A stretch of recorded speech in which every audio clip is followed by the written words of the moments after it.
One thing about land is they want to see that there is somebody who has entered.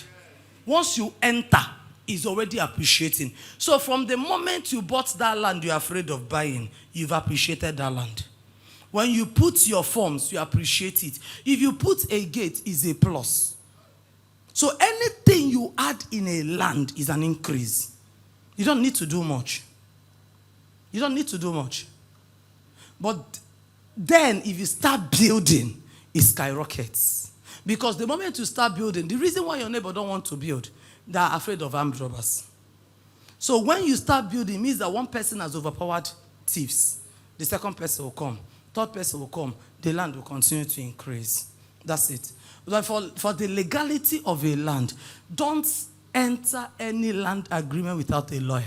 Yes, very important. There must be a written. There is no agreement as oral agreement. Agreement where they don't write for book is banza. Somebody can rewrite it. So you must have a written, well-stated agreement.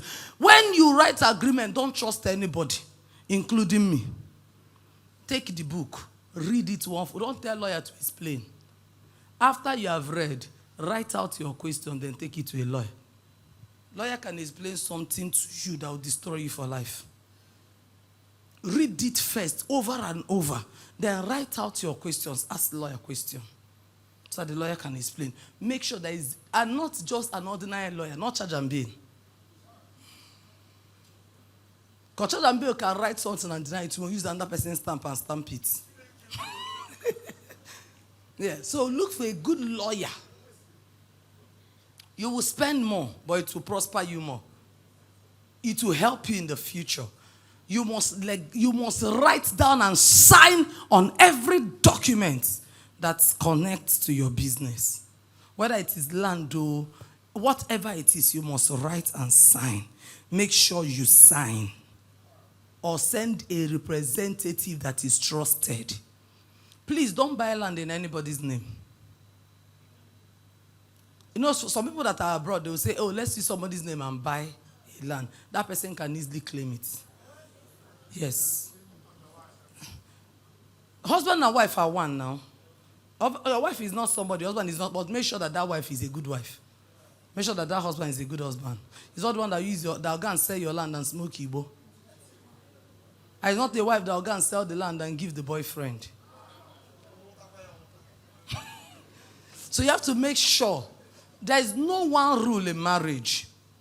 There are if you know the kind of husband you have and he cannot be trusted, please don't put what belongs to children to dogs. That's what Jesus said.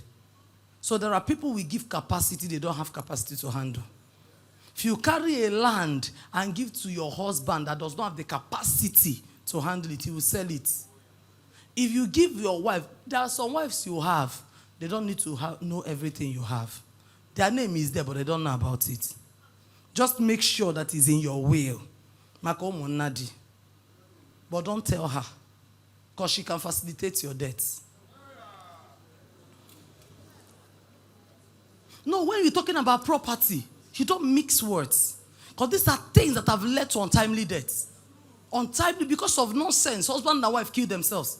I sold insurance in America. And I will tell you for free.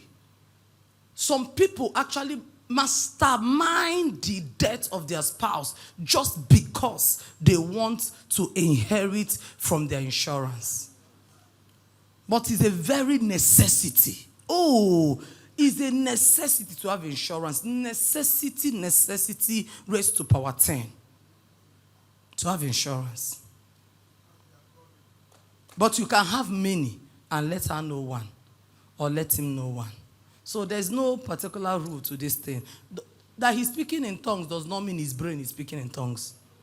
He can be born again, but his brain still needs reset.